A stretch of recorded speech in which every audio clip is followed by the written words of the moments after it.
Hi, I'm Sifu Parrella. This is Mr. Parrella with me. We're going to demonstrate some techniques from our Choy style. Technique we're going to demonstrate today is called Siu Kao Da, and it stands for the small trapping strike. So I'm going to demonstrate the technique as you might see in the form, and then we're going to work it against grabbing techniques, punching technique, and come now or locking technique as well. So let's get started. All right.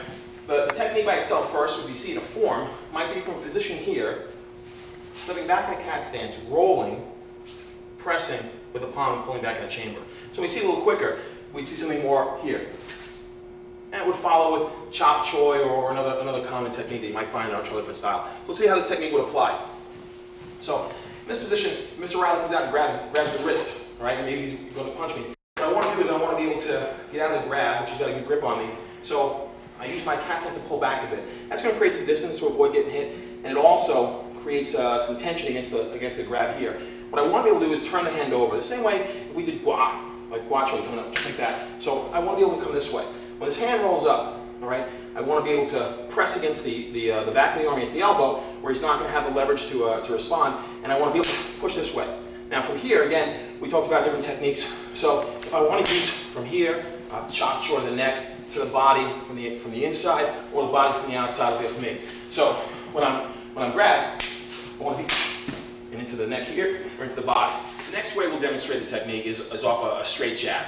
So for a boxer stance. So from here, our hands are up. When the straight jab comes towards me, I may not have the quickness to be able to move back. So what I want to be able to do is use good head motion, all right, and step to the side as the jab comes out. So the jab comes out, I want to be here, and at the same time, I'll employ the same technique, Siu Kao Da, and we'll see how that works from the punching situation. So from here, I want to be in this position, using gua, just like a lot of styles use an outside block, but I want to be able to roll it here. I'm not trying to make maximum impact or anything, I just want to bring up the shield beam. Remember, the jab doesn't have that much force going side to side, it's only shooting out straight, so I want to sidestep it. From here, again, I want to use come style to cover, all right? And I want to be able to shoot into the neck or shoot into the body. A lot of people have a preference for turning to get maximum amount of power. I think you have to be pretty skilled at getting good torque to be here. So what I recommend for a lot of people in the beginning is to just focus on a little more of a front stance position. People come in here, this way both hands will still get some use out of the technique afterwards. So we come in for that punch again. I'm here, cover, and pop, and right in. So a little quicker, and right in. Right, the last way that we'll demonstrate the use of the technique today is probably the way it got its name. And it'll be from a kum na position. Kum na is the same word as chin na, which you'll hear in Mandarin. It's joint locking. So from here, Mr. Reilly's grabbing this position, which I have to say I really can't see myself in too many situations. This is probably how the technique got its name, Siu Kao Da, which is the small trapping strike. And again, this is a situation where if there's a lot of styles who are heavily into joint locking, I personally don't kind of favor this situation. I have a free hand, the position by itself as he goes to turn my arm over has a lot of weaknesses. Once I'm able to turn the elbow, or I can work against the thumb. So I'm not a big fan of it, but I'll show it anyway. So from this type of grab, the way the technique gets its name is to come from here. Whether I sidestep or step back in cat, I want to be able to come to this position. So try and do this rather just for the sake of this drill right now. Let's hold with two hands. And I want to be able to come this way. Now once I make this turnover, which is really all leverage based on me because I use the point of the elbow, he can grab pretty hard in this case, and again, all I'm using is the turn of the elbow. I'm already putting pressure against the thumb, so it's not a big strength move.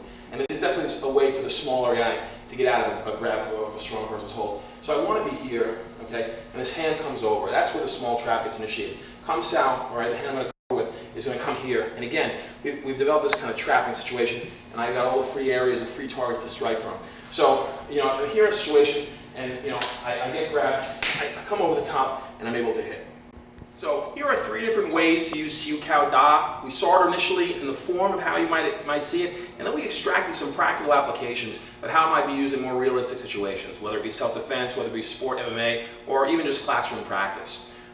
You'll see the technique chop choy on one of our other video clips, and you'll see a lot of the practical usages and applications. I'll also probably dispel a couple of myths between knuckle striking, flat fist striking, and how this technique could really be used. So until then, we'll see you next time. Mr. Reilly, myself, Sifu Parrella from Master Parrella's Kung Fu Centers. You can come visit us on our website at www.nykungfu.com, and we'll see you guys real soon. Enjoy your training.